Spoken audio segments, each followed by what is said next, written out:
So I want to go dive into head first. Obviously, we're going to talk about St Mirren, all the great things the club's doing. But I want to talk about yourself personally and your background in sport. So where did your love for football come from? Was it child or was it the game on a Saturday and sort of cried at the window as he went off to the football. So I wasn't allowed to go until I was age 5. So as soon as I was 5, then that was when I started watching St Mirren. So that's a long time ago, 56 years ago now, almost. And yeah, I've been watching them ever since. So that was really, and I was hooked from the very first moment. The first year I watched St Mirren, they ran away with the Scottish Second Division that year, scoring 100 goals and conceding 23. Which is, I think, is still a record to this day. So yeah, so I couldn't walk away after that. No, that would get you hooked. 5-1 on every game aggregate. I'd take that. yeah, fantastic. Right, that's amazing. So, wait, did you play sport when you were young? I assume the bug was infectious and it took you from in the stands to on the turf as well. Yeah, I always enjoyed playing football. I was never very good. My brothers, I've got 3 brothers, and 2 of them were always much better than me. I was as the oldest, I was a bit of a disappointment, I think, to my dad, isn't it, that I didn't become a footballer. But I'm a musician, so that's more the thing that I excel at, if you like.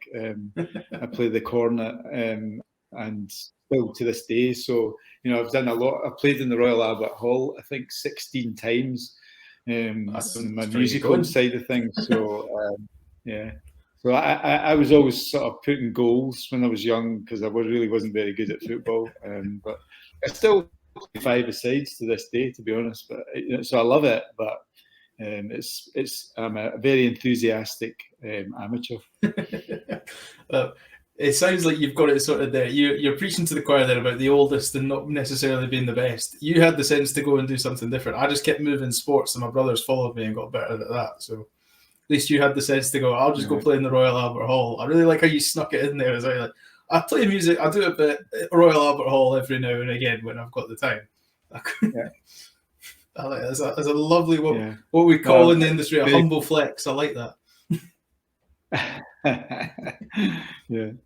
Do you remember your first team? Like, do you still keep any memories from that? Going back to the memorabilia sort of things, do you still have like do you remember the first kit you wore, like the under 6s or whatever it was? Yeah, well, again, because I wasn't very good, I got a goalie jersey. So I can still remember it to this day. It was bright red.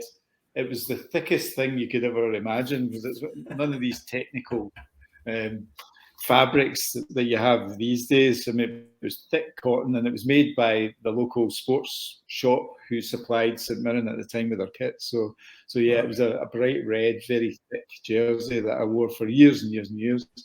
Because I think it was huge when it was bought for me. In those days, things had to last much longer than the things today. So yeah, I think it was built for growth.